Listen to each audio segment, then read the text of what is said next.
Doctor साहब, मुस्तफ़ा नवाज खोखर साहब ने भी जो पीटीआई समेत अपोजिशन जमातों का इत्तेहाद है तहरीक तहफ़्फ़ुज़ आईन पाकिस्तान का हिस्सा बनने का ऐलान कर दिया है। ये जो पीटीआई का हुकूमत के खिलाफ अलायंस है, ये बन पाएगा? कॉन्स्टिट्यूशन या मुल्क का रूल ऑफ गेम्स तो है नहीं ना इस वक्त, कुछ भी नहीं। आप देखें ना कि अल्टीमेटली कहीं तनाज़ा होता है पूरी दुनिया में, तो ये होता है कि मुल्क अपनी अदालत की तरफ चले जाते हैं। अदालतों में अगर तनाज़ा खड़ा हो गया इतना बड़ा, तो मैंने आपसे कहा ना कि पूरा एक सिस्टम मुल्क का भी दुनिया का भी, उसको छोड़ दें। लेकिन मुल्क का तो हमने पहले ही से ही खाना ख़राब किया हुआ है ना। तो अब ये मज़ीद पाबंदियाँ और फ़ॉरेन एड और जो WHO की तरफ से ऐलानात और ये क्या सारे सिलसिले। देखिए ना, फ़ॉरेन एड को उन्होंने मैंने आपसे कहा कि 90 दिन के लिए पाकिस्तान को तो नहीं आ रही, लेकिन मैंने आपसे कहा डिफेंस के लिए अब सबसे ज़्यादा इसराइल और इजिप्ट और जॉर्डन, ये वो भी शायद रुकने जा रही है, नहीं रुकने जा रही। दूसरी जो बात है इसमें, जो मेरा ख्याल से जो पेरिस एग्रीमेंट से बाहर आने का फैसला किया है, जो 18th है, putting America first in national environment agreement. ये पेरिस एग्रीमेंट इसलिए इंपॉर्टेंट है, ये 2015 में ये जो है ये हुआ था, और उसमें ये था कि 196 के करीब मुल्कों ने कि भी क्लाइमेट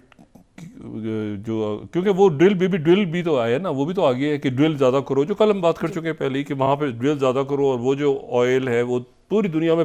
फैला दिया जाए, अमेरिकन ऑयल, और सब मुल्कों से कहा जाए कि अमेरिकन ऑयल ख़रीदो, ख़ासतौर पे वो मुल्क जो कि अमेरिका पर बहुत ज़्यादा डिपेंड कर रहे हैं। मैंने भी किसी से ये पूछा कि नेटो की को जो डिफेंस की फंडिंग है वो भी इसमें रुक सकती है, जो 90 डेज़ का फ्रीज है उन्होंने बिल्कुल रुक सकती है। इस दौरान वो मैसेज तो नेटो को दे चुके हैं इससे पहले वो। तो उसके नतीजे में जब ऑयल आना शुरू होगा, अमेरिका का ऑयल, अमेरिका फोर्स करेगा कि हमारा ऑयल ख़रीदो, ठीक है, तो उसके ड्रिल बेबी ड्रिल उन्होंने कल पॉलिसी का नाम है उनका। तो इशू ये है कि फिर उसके नतीजे में जो मिडिल ईस्ट का ऑयल है, जो उनको अपनी और मार्केट देखनी पड़ेंगी, और वो साथ ये भी देख रहे हैं क्योंकि जाहिर है कि उनकी सारी जो इकॉनमी है वो ऑयल पे डिपेंड करती है, और जो अमेरिकन आगे टेक्नोलॉजी और बाकी मामला सारे, तो उन्होंने मल्टी नेशनल वो आहिस्ता आहिस्ता वो जो अपने क्लोज, एक होता है ना कि अमेरिका अपने आप को बिल्कुल आइसोलेशन में लेके जाके और फिर दुनिया के ऊपर वो राज करने का सोच रहा है। अच्छा, अब सवाल, अच्छा बड़ी लंबी टेलीफोन पे बात हुई है, टेलीफोन से मुराद वीडियो कॉल हुई बड़ी लंबी, और वो जो है वो शी जिनपिंग और प्रेसिडेंट पुतिन के दरमियान, प्रीमियर शी जिनपिंग और प्रेसिडेंट पुतिन की बड़ी बहुत लंबी कॉल हुई, और उसमें ये जो ट्रंप हैं उनके तो ये हलफबरदारी की तकरीब के बाद और ख़ास तौर पे एलामिया जारी हुआ कि जी दोनों ने बहुत इस बात को यकीन दहानी करवाई है कि ताल्लुकात अमेरिका और चाइना और रशिया के जो ताल्लुकात हैं वो सबसे आगे हैं इस वक्त, क्योंकि वहाँ से एक इंडिकेटर आ रहा है कि पुतिन से भी मिलना है और शी जिनपिंग से भी मिलना है, तो इन ताल्लुकात पे किसी भी किस्म का कोई असर नहीं पड़ेगा दोनों मुल्कों को। तो प्रीमियर शी जिनपिंग और प्रेसिडेंट पुतिन के दरमियान बात हुई। दूसरी बात यह कि जो सेटलर्स थे जिनके ऊपर पाबंदी लगी हुई थी, जो मकबूजा इलाकों में सेटलर्स थे, यहूदी सेटलर्स, तो उनका जो नाम है वो टेररिस्ट लिस्ट से निकाल दिया। उन पर टेररिस्ट तो नहीं, लेकिन सैंक्शंस लगी हुई थी, वो नाम निकाल दिया। उसके नतीजे में जो मकबूजा मगरबी किनारा है वहाँ पे बहुत वायलेंस हुआ है जनीन में, और वहाँ पे कुछ 7 के करीब फ़लस्तीनी शहीद हो गए। प्रेसिडेंट ट्रंप ने ये भी कहा है कि जो डील है, ये तीनों मराहल तक कामयाब रहती है कि नहीं रहती मैं नहीं जानता, मैंने शुरू तो करवा दी है। ये ज़हन में रखें कि अच्छा हफ्ते के दिन 4 ख़वातीन को रिहा किया जाएगा, जो ख़वातीन जो है गालिबन इसराइली फ़ौज की होंगी, और एक जो फ़ौज की खातून है उसके बदले में 30। तो ये अगर 4 हैं तो उसी के मुताबिक फिर वहाँ से फ़लस्तीनी कैदियों ने, दोहा ने उस पर रिएक्ट किया है, कतर ने। उन्होंने कहा कि नहीं, ये जो ये सारा है जंगबंदी का माहिदा, ये हम यकीनी बनाएंगे आगे चले, क्योंकि एक दफ़ा जब खुल गया है ना मामला तो वो उसको दोबारा बंद नहीं कर सकते। इसराइल की फ़ौज के जो सरबराह हैं, उसको जो सरबराह है उसने अपनी नाकामी को मंजूर करते हुए हेजरी हलीवी, उसने आज कहा है कि मैं रिज़ाइन कर रहा हूँ, और साथ जो सदर्न कमांड का वहाँ पे देखने, उसने कहा मैं भी रिज़ाइन कर रहा हूँ, क्योंकि हम नाकाम हुए थे और पहले भी हम कह चुके थे जब ये ख़त्म होता है मामला तो हम अलग हो जाएंगे फ़ौज से, तो वहाँ एक इंटरनल क्राइसिस है। लेकिन इसमें जो ये बात ध्यान में रखें कि जो गज़ा का ये जंगबंदी माहिदा है, गज़ा में जंगबंदी माहिदा हुआ है जी। ये अमन माहिदा नहीं हुआ है, ये कोई पीस प्रोसेस नहीं है, ये एक मरहलों में है, जिसके पहला मरहला 42 दिन का है, दूसरा मरहला फिर कुछ होगा, तीसरा मरहला सालों का होगा, ये दिहाइयों का होगा, जिसमें ये तय होगा कि वो गज़ा की रिकन्स्ट्रक्शन कैसे होनी है, वो तो तबाह हुआ है, और 2 रियासतें, दूसरी रियासत कहाँ बनेगी। यानी फ़लस्तीनी रियासत कहाँ बनेगी। और फिर अभी तो जल्दी सारा इसीलिए सब ने किया कि वहाँ पे तबाही आई हुई थी, एक जाहिरियत थी और वो बिल्कुल वहाँ पे ख़त्म हो रहे थे लोग जो गज़ा के अंदर। तो ये तो, लेकिन साथ ही चूँकि एड रुकी है पीछे यूनाइटेड नेशंस की, तो उसके नतीजे में अब वो जो वहाँ पर ट्रक्स ने आना था, बाकी बहुत ज़्यादा वो उम्मीद कर रहे थे कि 2-3 महीनों में बहुत ज़्यादा एड पहुँचाएंगे, तो सारा जो बर्डन है अब ये आ गया अरब ममालिक पे, बाकी दुनिया पे, कि वो पैसा दें, क्योंकि यूनाइटेड नेशंस की मदद तो बंद कर रहे हैं वो 90 दिन के लिए। तो अच्छा, ये जो पेरिस एग्रीमेंट से निकलने का मतलब है माहौलियात का से वो निकलने का ऐलान करते हैं, तो जहाँ पे सैलाब आए हुए हैं जिन मुल्कों में, जहाँ पे ये जो जब अगर आप यूज़ करते हैं बहुत ज़्यादा ये शेयर फॉसिल ऑयल और ये सारा, तो उसके नतीजे में जो है वो फिर क्लाइमेट, ये ज़लज़ले आ रहे हैं, ये सैलाब आ रहे हैं पूरी दुनिया में, ये पूरी दुनिया में जो कार्बन एमिशन है, ये सारा मामला। तो इससे फिर अगर निकलते हैं तो फिर बाकी दुनिया जो है वो कहाँ जाएगी। अच्छा, और सबसे ज़्यादा इसका असर एक तो एशिया पे पड़ेगा, यूरोप पे भी पड़ेगा, लेकिन अफ्रीका पे तो बहुत ज़्यादा पड़ेगा,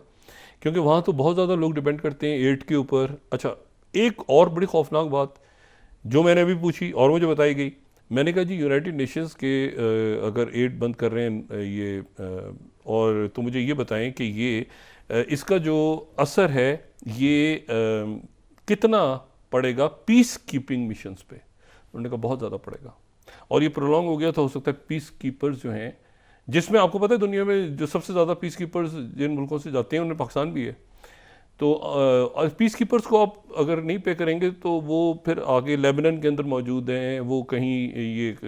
कश्मीर यहाँ पे मौजूद हैं, कि पीस कीपर्स तो हर जगह ऑब्जर्वर मौजूद हैं जहाँ जंगें हो रही हैं, अफ्रीका में मौजूद हैं। तो वो पीस कीपर्स जो हैं वो अगर हटते हैं अपनी जगह से तो फिर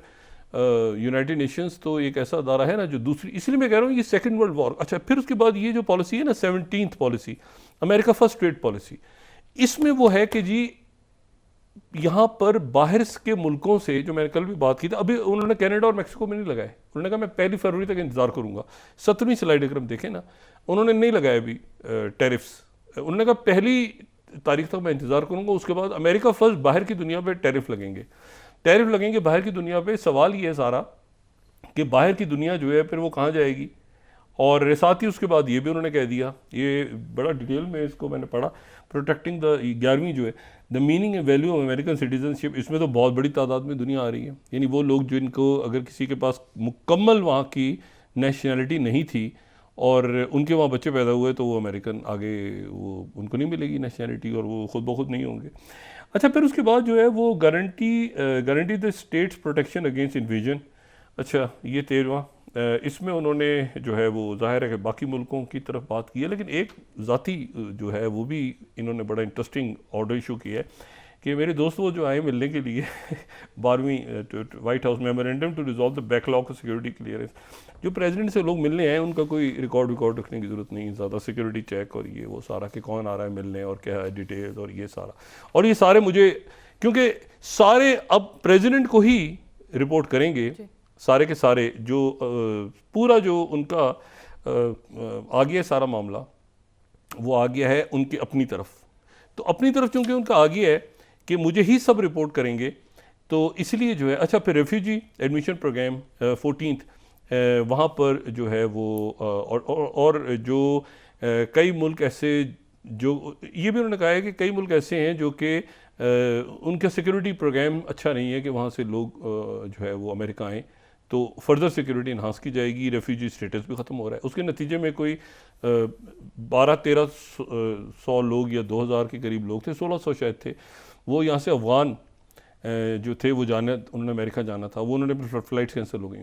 उनकी बुकिंग्स करवाई हुई थी, वो सारे के सारे यहाँ से जो। अच्छा, फिर ये भी कहा है कि यहाँ से असला वापस, वो तो उन्होंने ऑर्डर नहीं निकाला, उन्होंने बात की है। तालिबान ने कहा कि कोई असला वापस नहीं करेंगे अफगानिस्तान। ने कहा हम क्यों वापस करें, हमारा पैसा जो तुमने फ्रीज़ किया हुआ है वो जारी करो। तो पैसा तो रुक गया, वो जो इनकी एड वगैरह थी वो रुक गई, साथ ही इन्होंने असला ले लिया, तो एक नई पिक्चर दुनिया में इमर्ज हो रही है। अच्छा, उसके बाद फिर एक इसमें जो बात है वो ये है कि उन्होंने पार्डन कर दिया, उसमें भी 1500 लोग हैं तकरीबन, जो कि उन्होंने जो कि 6 जनवरी 2021 को जिन्होंने ये पार्डन का जो एग्जीक्यूटिव है 22 6 जनवरी को जिन्होंने किया था वो सारे पार्डन हो गए। और साथ ही उन्होंने जो उस दिन जिन लोगों ने इन्वेस्टिगेशंस की थी ये यहाँ पर उनके खिलाफ भी तहकीकात शुरू हो रही हैं। यानी जो कमेटीज़ वगैरह थी, कुछ को तो प्रेसिडेंट बाइडन ने जाने से पहले तो अपने अहल खाना को, हंटर बाइडन इसको उसको उन्होंने सबको माफ़ी दे दी, मार्क मिली को दी, पार्डन किया, लेकिन बाकी उनको लियोन पेनेटा निकल के आ जाएगा। देखें ना, लियोन पेनेटा और ये ये पुराने लोग हैं सारे, तो ये तो जो है ये तो बहुत ये पूरी टीम्स हैं इनकी, ये जो डीप स्टेट के पीछे डीप स्टेट, और ये इंटेलिजेंस उठाया। अभी तो स्टेट डिपार्टमेंट आएगा, उसमें फॉरेन सेक्रेटरीज हैं पुराने, जो सारे सेक्रेटरी स्टेट्स हैं, उसमें नाम आ जाएंगे। तो कुछ मुझे पता है, मैं बाद में वेट कर रहा हूँ कि मजीद वहाँ से नाम आ जाएँ। सेक्रेटरी स्टेट्स हैं, अंडर सेक्रेटरीज हैं, असिस्टेंट सेक्रेटरीज हैं, एम्बेसडर्स हैं कई मुल्कों में, वो सारे उनसे सबसे इन्वेस्टिगेशन शुरू होने लगी है। मैंने आपसे कहा ना कि ये किस दौर से उठाया है, ये वो उठाया उस बंदे को जो कि 1986 से जो इंटेलिजेंस के बड़े उहदों पर रहा है, वहाँ से स्टार्ट हुआ है। और फिर चार डायरेक्टर CIA हैं कम से कम। अच्छा, अब इसमें जो इशू है वो ये है कि जो ये ध्यान में रखें कि ये जो मुआहदा है, ये मुआहदा जो है ये अरब ममालिक पर भी प्रेशर आया है कि भाई अरब ममालिक जो हैं वो उन्होंने ही रिबिल्डिंग भी करनी है अब, और उनको ये ऑयल की जो मामलात हैं, अमेरिका फर्स्ट जो ट्रेड पॉलिसी है, 17 स्लाइड अगर आप देखें ना, अमेरिका फर्स्ट ट्रेड पॉलिसी है। यानी पहला जो ऑयल लेना है अमेरिका ने, वो अमेरिका ने खुद लेना है। ये इसका मतलब ये है कि अमेरिका जो है खुद, पहले मुल्कों में हमले होते थे ऑयल के लिए, अब ऑयल के लिए हमले नहीं होंगे, बल्कि अब इसलिए हमले होंगे कि हमसे ऑयल नहीं ले रहे। यानी वो तिजारती टैरिफ्स की सूरत में यूरोप में और बाकी मुल्कों पे कि आप जो हैं वो हमसे ऑयल भी लेंगे और आप हमसे LNG भी लेंगे, और बाकी आप मुल्कों से अगर लेते हैं, मशरिक़ वस्ता से किसी और मुल्क से लेते हैं, तो मशरिक़ वस्ता और ऑयल प्रोड्यूसिंग कंट्रीज जो हैं, वेनेजुएला और रशिया, ये अब अपनी मार्केट तलाश करेंगे। कौन सी मार्केट्स होंगी, कैसे होगा, तो पूरी दुनिया में इस वक्त एक टर्मोइल है। और मेरा नहीं ख्याल, मुझे सबसे ज़्यादा जो इसमें जो ये WHO की फंडिंग है ना, कि वैक्सीन और ये सारा, और फिर उसके बाद UNO की, यूनाइटेड नेशंस की फंडिंग, और फिर इन अदारों की फंडिंग, और पीस कीपर्स और ये सारा, और तो ये एक ऐसा क्राइसिस है। विवेक स्वामी को क्यों हटाया है, वो मेरे ख्याल से वो H1B वीज़ा के ऊपर जो एक क्राइसिस चल रहा था, तो उसके ऊपर वो इलॉन मस्क और वो सारी लॉबी जो है वो पूरी, उन्होंने अल्टीमेटली वो जो मेक अमेरिका ग्रेट अगेन है वो आगे आया है, इनको साइड पे किया। कितना पॉसिबल होगा, क्या फौरी नताइज होंगे, किस तरह रिएक्ट करेगी पूरी दुनिया, यूरोप किस तरह रिएक्ट करेगा, और ये सारे मामला देख रहे हैं इंटेलिजेंस के लोग और फॉरेन सर्विस के लोग जिनसे इन्वेस्टिगेशन शुरू हो रही है, और बाकी जो एम्प्लॉयज़ हैं।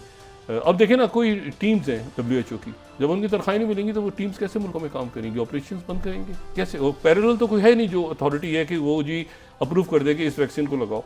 ये तो सारा WHO का काम होता है ना।